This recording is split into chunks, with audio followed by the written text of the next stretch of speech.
insights, driving student progress with online platforms. So we're going to just start off with a kind of little brief backdrop to the current educational landscape and where we find ourselves now. So looking at this brave new digital world. And then we're going to jump into the main theme of the topic, which is looking at the benefits of online assignments and tests. But then more importantly, how we can use that information that we get from those tests, from those assignments, into actionable insights or actionable action through analyzing the data. So this is where we find ourselves now, a brave new digital world. And I like starting off with this photo because I think it really summarizes just where we're at nowadays with technology in the classroom. You know, if we look closely at the photo, it represents so much of people's feelings in terms of where we are with digital technology. So if you look closely at the photo, you'll see that they've got their tablets out, but how do you think they're feeling about technology in the class? Have a look at those faces and let me know in the chat. What emotions, what feelings are the different students feeling? What do you think they're feeling?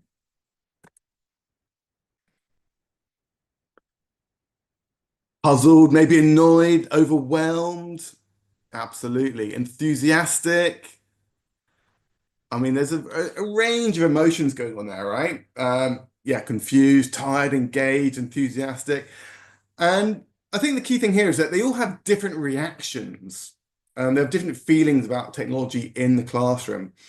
And I think this is somewhat representative of teachers to an extent and how they are accepting of using technology in the classroom and how much they want to use it in the classroom. Because we all have different viewpoints, and different capabilities with technology in the classroom. But I think, of course, one thing that is for sure is that technology is without doubt here to stay. But you know, there's so much technology out there. You know, technology is no longer a nice to have, it's a must have. And there are so many different kinds of digital content to use in our classes. And this might range from using programs on a micro level, like Kahoot, Quizlet, Quizzes, Padlet. We all have our favorites, right? And then, of course, there are other ones there as well. But also, we have to look at it from a more macro view as well. Things like learning management systems, classroom presentation tools, things like Google Classroom, Moodle, Blackboard, Canvas.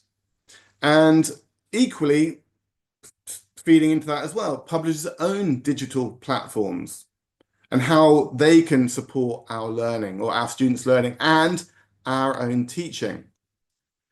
So with so much choice, with so many digital options in the classroom, so many things to think about, it's often really hard to know where to begin.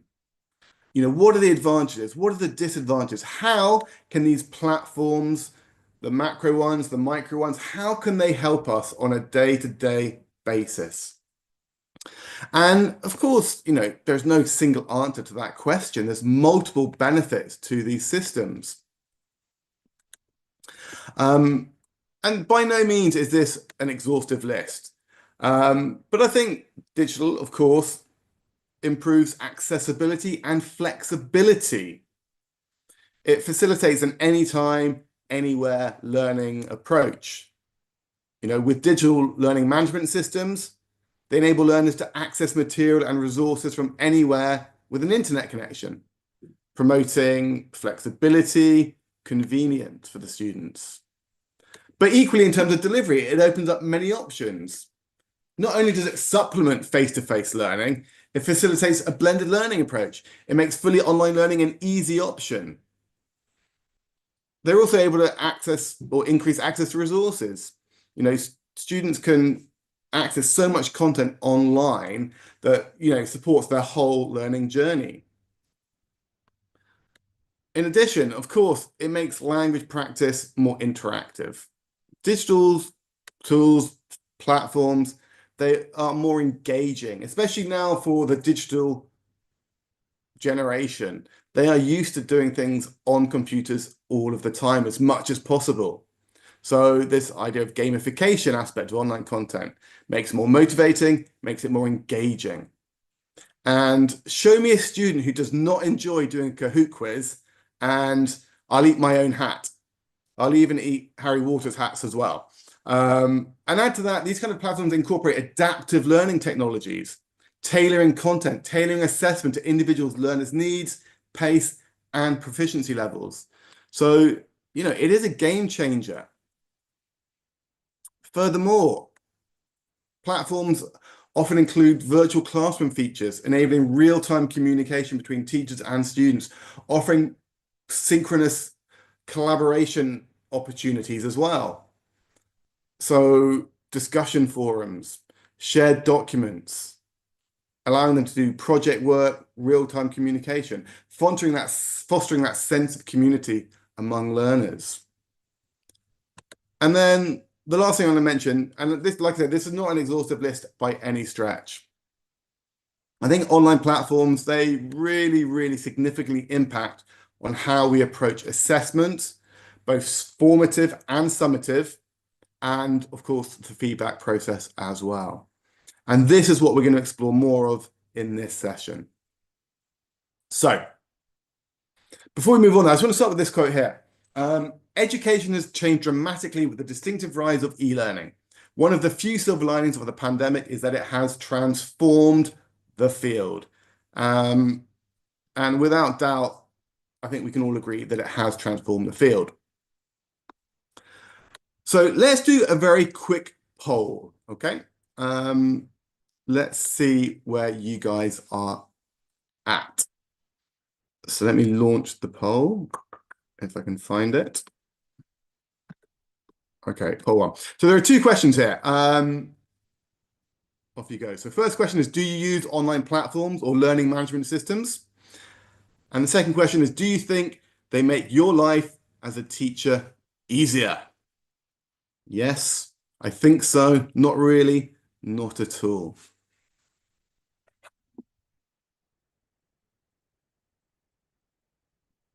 I'll give you 30 seconds to answer those questions.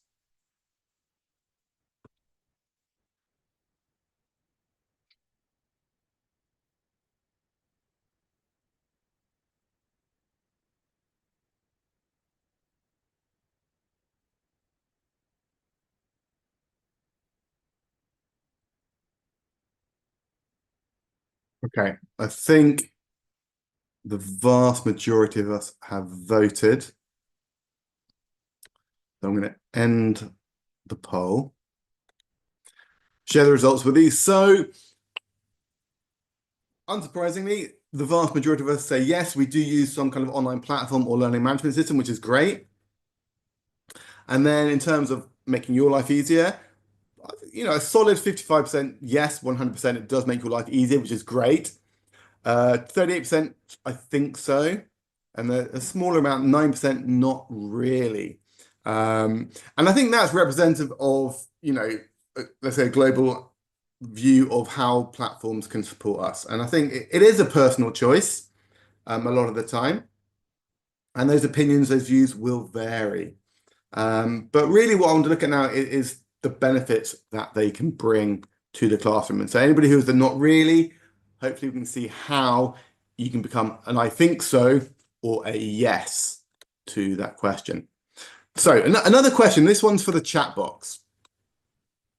Thinking about sort of your everyday teaching, what teaching jobs can digital platforms, learning management systems help you with? What kind of everyday jobs can learning management systems help you with? And there's multiple answers to this question. Okay, great. Planning and activities, lesson planning. Thank you, Rodina and Rania. Planning, correction. Thank you, Sarah. Assessment as well, correction, planning, lesson planning. Thanks, Ezra. Sarah. Planning activities, assessment, fast planning. Again, Layla. teaching methods, personalized learning, group assignment, good fud, formative assessment. Okay, good. So at National Geographic Learning, we actually asked this question to educators from over 50 countries around the world, across the US, Latin America, Europe, the Middle East, and Asia. And we basically interviewed around 3,000 teachers. So what did they say? Did they say the same as you? Or did they say something slightly different? So we collated all the information and we identified the top 5 teaching jobs that could be done digitally. What were those results? So number 1 was this idea of planning and conducting live sessions.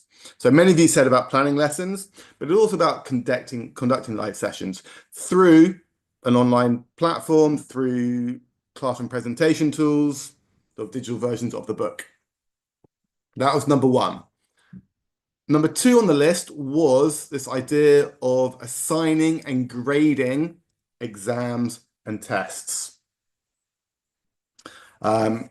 Making that process much faster, much smoother. But also, number 3, similar to number 2, was the grading and assigning outside of class assignments and or homework. So slightly different to exams and tests. This was about homework.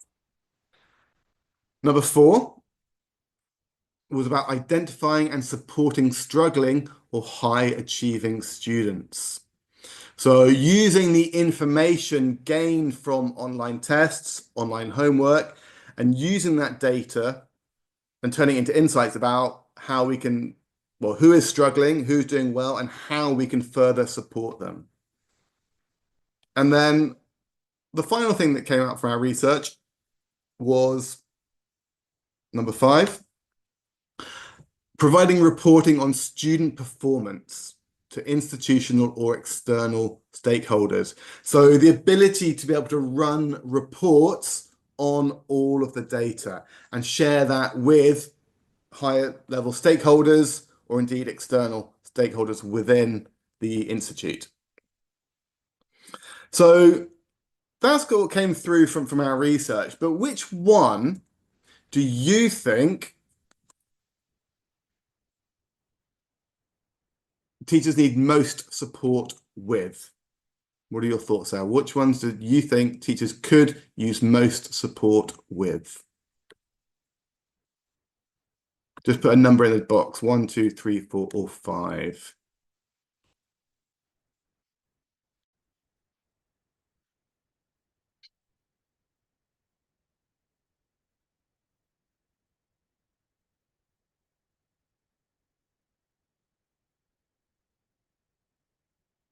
Okay. Varying answers.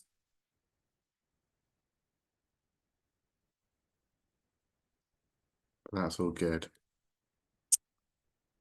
Okay. So, but just before we sort of move on to sort of looking at these 5 aspects in a little bit more detail, I just want to reflect for a moment and think about how and when we should be using digital to support these aspects of the teaching process, okay?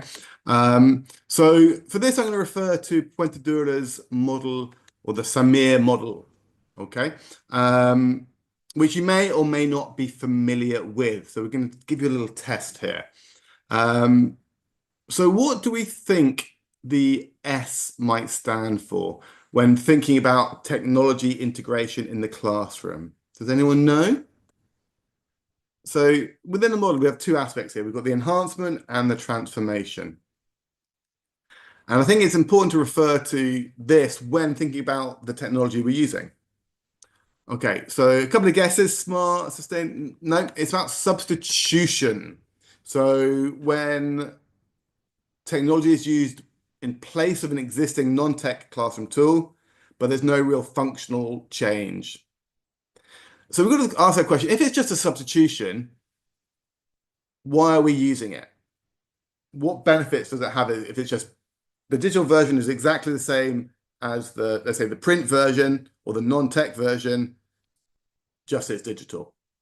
Is it worth using it? Yes or no? So for me, if it's just a straight substitution, I probably think, well, I don't need to use it all the time. But then the next step is what we call the augmentation step.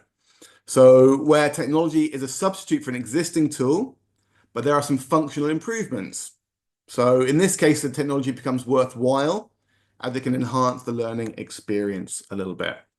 So for example, if we're thinking about classroom presentation tools, so the digital versions of the book that we project, that is an augmentation because it includes the audio embedded. It includes the video embedded. It has the answers already in the book, already in the platform, whereas the print book doesn't have that. So it's an augmentation of the course book. So we've got substitution and augmentation. What comes next? Rodane has jumped in. It is modification. Exactly. So with modification, it's where technology allows for significant task redesign. And for me, this is where the magic really starts to happen, as it allows the teacher to do things that in the past they would not have been able to do. Hence, sitting in this idea of transformation bracket. And then, yeah, the last one is not quite redesigning, but redefinition, whereby technology allows for the creation of new tools, new tasks that were previously inconceivable, impossible. So when we refer to technology, I think it's important for us to look at this. How is this technology changing my classroom? Is it substituting something? Is it augmenting it? Is it modifying it? Or is it redefining it? And that tells us whether or not it's a valid reason to use the technology.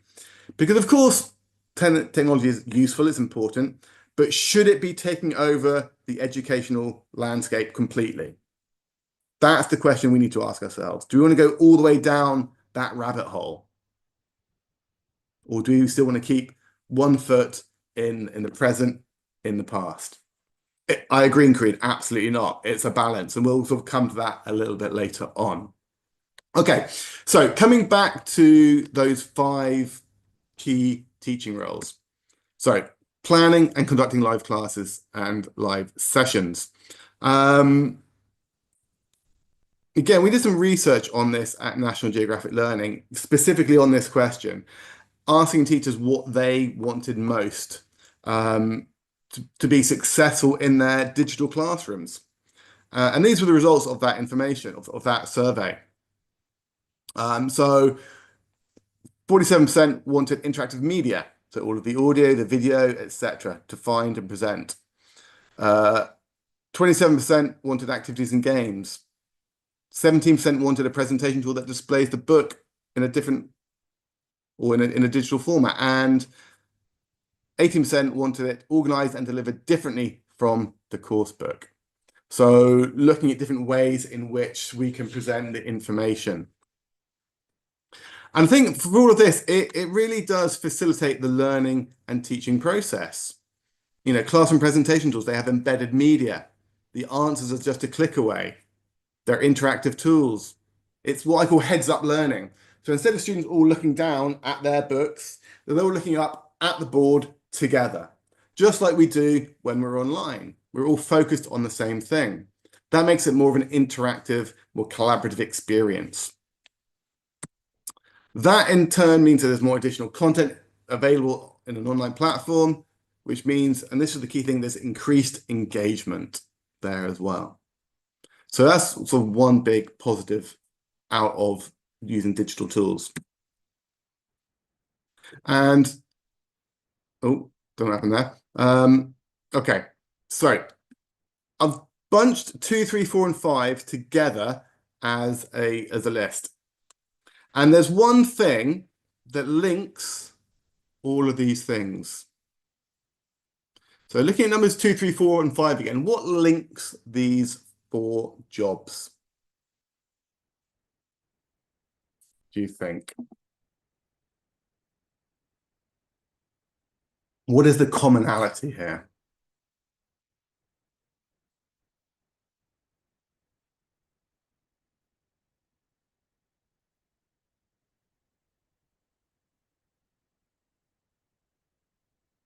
Okay, yeah, individualized, personalized learning. Yeah, you're on the right track.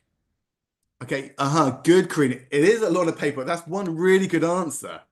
Um, it's one really good answer, but not quite there. You're on the right track. Flexibility, maybe. Okay, so for me, all of these linked again to learning autonomy, assessment. Specifically, I would say formative assessment or assessment for learning, which Monier, you're absolutely right. It does reduce preparation time, and we'll come into that in a moment. But I just want us to make sure that we're all on the same page. So, can you, in the chat box, write a one sentence definition of formative assessment or assessment for learning?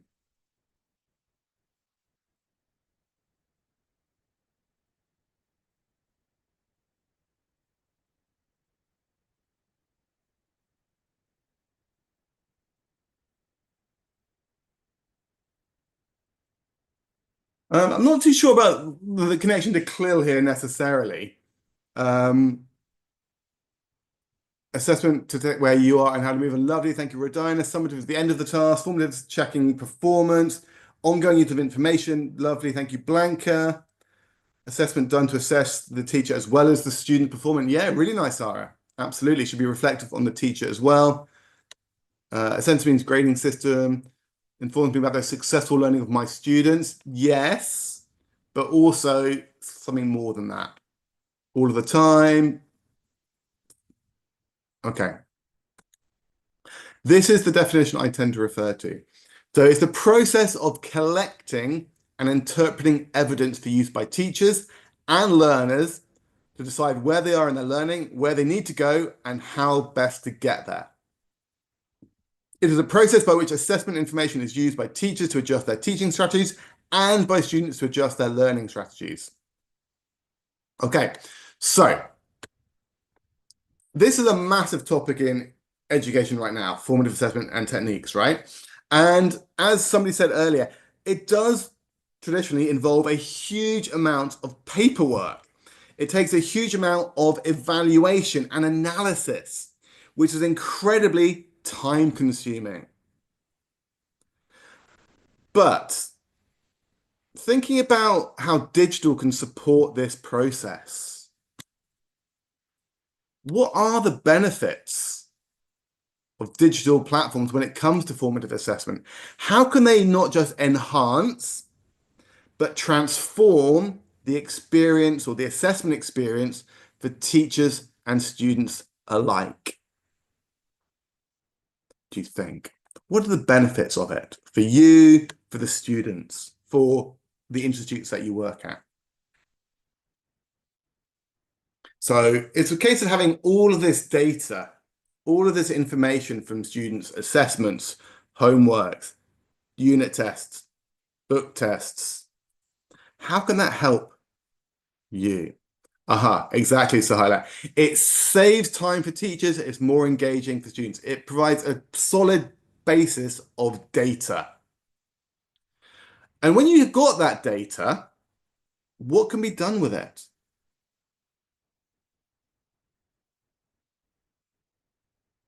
You analyze it,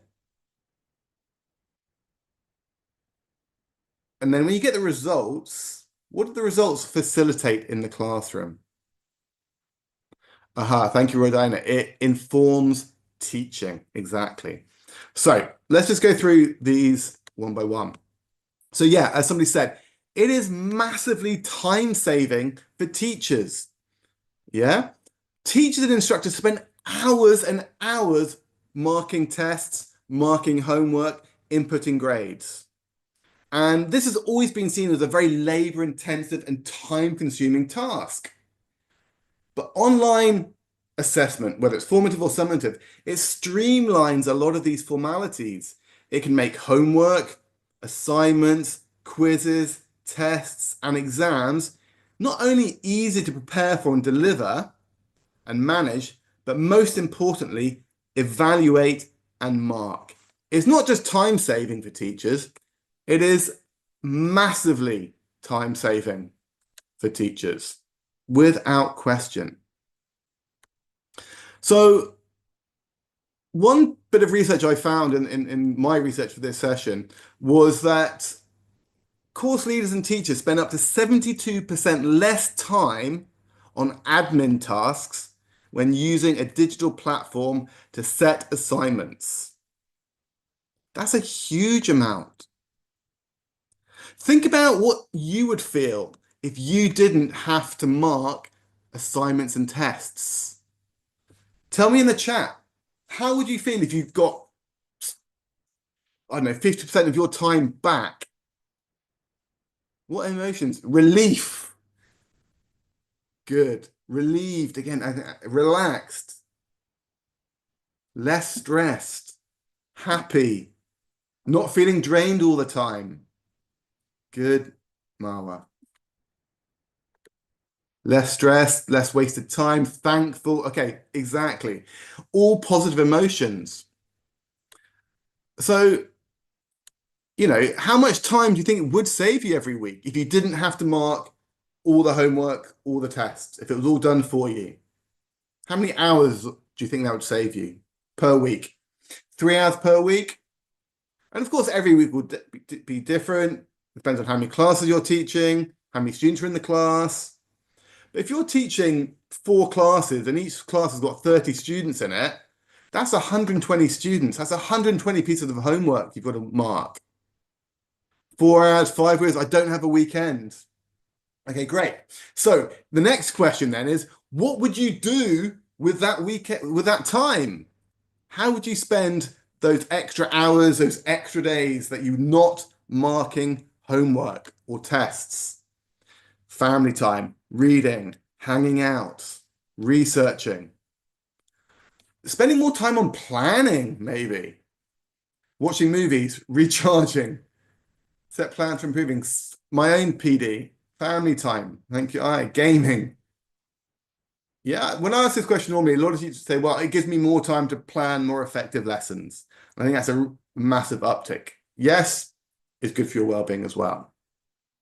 Absolutely.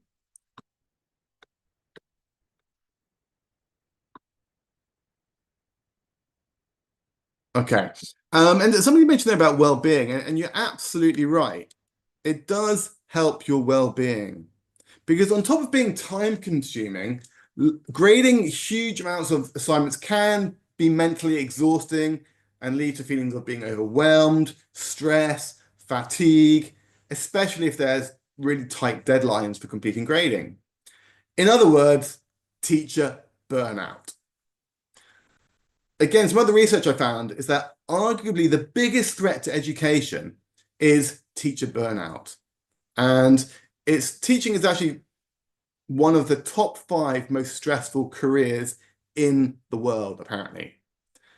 So it's really clear to see how by using digital platforms to assist with assignments and testing, it can help tremendously with teacher well-being and preventing teacher burnout. And again, something I read, there's a thing called time poverty. And according to a 2022 research study in the UK, 9 out of 10 teachers say they don't have enough time to prepare well for classroom teaching. And I'm sure many of you feel the same way at times because they're spending too much time marking tests, marking homework. And when you're feeling worn out, when you're feeling burnt out, it reduces your productivity. It creates a lack of enthusiasm. You become demotivated. You maybe become less tolerant and sympathetic in class. And it can lead to low self-esteem as well. So the knock-on effect of this is, of course, that students can spend more time doing the things that they're best at, namely being creative and making great lessons. So 2 really important factors of using online assessment to support you. But we also have to think about the students.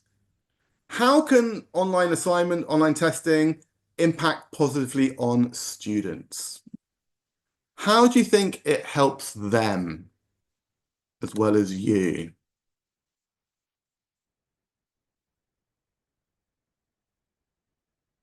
Any suggestions? So, how can online assessment help your students, help your learners? Okay, great, Kareem. Students have fun. They are digital natives. They're used to interacting online. It's more familiar to them. Therefore, they're more likely to do it. Yeah, it's handy. They can do it on the go, on the move. They don't feel bored. They feel less bored, more convenient, more enjoyable. Thank you, Junie and Agnieszka. They feel more relaxed. It grasps their attention. It helps shy students. Yeah.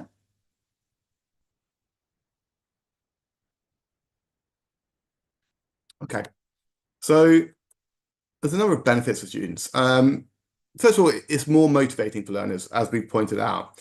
Because they're digital natives, they're used to interacting online and therefore are more likely to do it if it is online. Secondly, as we mentioned, it offers flexibility. And I think young people like having that flexibility as much as possible. One thing that nobody mentioned, interesting, was, and this is important, it offers instant feedback and results for your learners, which is a massive thing. And I'll tell you why, and we'll do it with a poll actually. So we're going to do our second poll. I'm going to launch it now. Let's go back, poll two. Let's do that. Okay. So on average, how long does it take you to mark homework and return it to your students? Same day, 1 to 2 days, 3 to 4 days, 5 to 6 days, more than a week. And be completely honest, on average. Of course, some homeworks take longer to mark. If it's written work, it takes longer than, gap fill tasks, multiple choice questions, etc.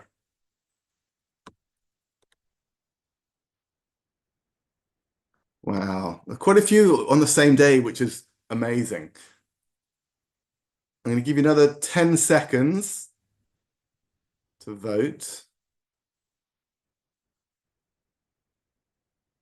If there are essays, it takes a week. Yeah, that's fair enough, Sarah. Always a week. Okay, I'm going to end the poll there. I'm going to share the results. So we can see a real spread there.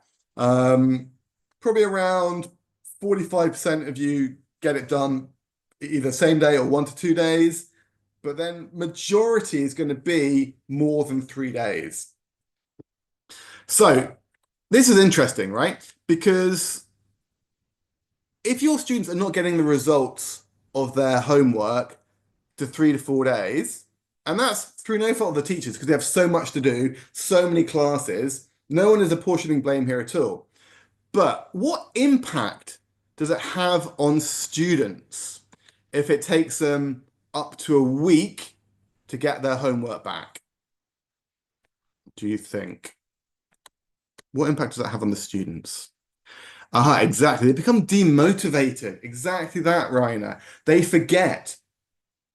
But more importantly than that, I think, is that also it means that as a teacher, by the time you've marked all the homework, you might have already moved on to the next lesson or the next subject, which means you don't have the opportunity, the time to be able to go back and do any remedial work with the learners. Because remember, assessment for learning should be not just of learning, but for learning. So using that information to redirect your classes, to deal with any issues, right? And actually, there's some research on this. It's relatively limited, especially in the ELT field. But a couple of things here. One bit of research, Kelly et al. Shows that correctness-only feedback and unlimited attempts to self-correct results in significant learning goals. So in this respect, students they get the results instantly on an online platform, right? They can see exactly what they've got right and wrong as soon as they finish the homework, but without telling them what is the right answer potentially. But it means that they can do it again and again. They self assess essentially to work out the answers. Some other research suggests that the delayed group, they had two groups of students, one that had immediate feedback, some that didn't have immediate feedback. And the delayed group demonstrated a higher week-to-week dropout rate than the immediate feedback group. And surveys indicated that students have a strong preference for immediate feedback grading. So it's more motivating for the learners. Thank you, Blanca. I know time's running out. So into results and feedback, it develops learner autonomy as well for the students. And again, providing correctness-only feedback promotes the skills that students need to be more self-autonomous, to self-correct in order to move on. They're responsible for detecting the error and correcting it. So, some real positive impacts on students. But more importantly, and this is really the really important part here, it helps students to, or teachers rather, to identify individuals and whole class progress more efficiently and effectively. So for example, with programs like National Geographic Learning Spark platform, all of this data gets fed into a grade book, and you can see exactly how well students are doing. And it puts them into different categories. So for example, with this particular example, we can see that the average score for the whole class was 43%. We can see that 2 students are particularly low and 2 students are higher. Okay, so I can see straight away where my students are at, where the whole class is at. Furthermore, if I want to analyze that in a little bit more depth, I can change the groupings. I can adjust how the groups are set out for the students. Things like low performance, high effort. So students might be struggling to get the answers correct, but they're completing all of the activities. Or maybe they are high performers and high effort. So they're doing multiple attempts to get the right answers and they're getting them right eventually. So they're showing students who are hardworking, for example. So it allows us just to identify different aspects of the teaching or the learning process for the learners. On an individual basis, it allows us to see a student progress over a period of time. So in this case, Bobby started off quite low, but he's now at a consistently high level across the academic year. So it's making the data visible, makes it visual, rather than just lists of numbers, which sometimes can be tricky to interpret. Putting it into a visual form allows teachers to have a really clear idea of how students are going up and down. I will share a link at the end, Lucinda, giving you more information about the National Geographic Learning Spark program. So if I can identify student progress more efficiently and effectively, it means I can therefore teach better as well. But also very quickly, these platforms can also give us an insight into more than just right and wrong answers and how students are doing. They give us some really interesting, valuable, actionable evidence about how our students are studying. You know, systems like Spark can tell us how much time students spend on each task and a piece of homework overall. Are they spending the amount of time they should be spending on it? For example, here we can see one activity they spent 14 seconds on. Okay, they still got quite a good score, but is that what they should be doing? And equally, if you run a report, you can see what time they do the homework. So it allows you to identify, are my students doing the homework at 10 o'clock, 11 o'clock at night, which is not a good time to be doing homework? Or are they doing it at 7 o'clock in the morning, the day it's due? Again, probably not the best way to be doing homework. So it allows us to see that and therefore to take action with our students. All of that means that it facilitates effective assessment for learning, not just of learning. Because I get those instant results, I can change my lessons. So maybe I set homework on the present perfect. They've all done terribly. I can go back and reteach it straight away, rather than having to revisit in a week's time when I've marked the homework. This in turn impacts positively on in-class instruction and classroom management. In other words, flexible grouping. So flexible grouping is actually a data-driven teaching practice, which is where this kind of system really helps. Because with flexible grouping, it allows you to put students into temporary groups based on the data to work together for only as long as they need to. So I can identify my high scorers, my middle scorers, my low scorers really, really easily. So the next lesson, I can put those students together with different tasks based on their level, okay? Which means that we are addressing the needs of the students at source rather than a week later once I've marked the homework. And ultimately what this means is that it drives learning for all students. No one gets left behind. So it's taking that data, using the information it's given me in a visible, visual way to then impact on my teaching and the students' own learning as much as possible. So my time is up. We can use online platforms to facilitate more heads-up learning in class, save time, reduce teacher burnout, facilitate effective formative assessment. And this is the key thing, effective formative assessment, because it turns that information into insights. I can see far more clearly using this kind of system like Spark to understand how my students are doing, where they're going, and how I can help them to get or to achieve higher.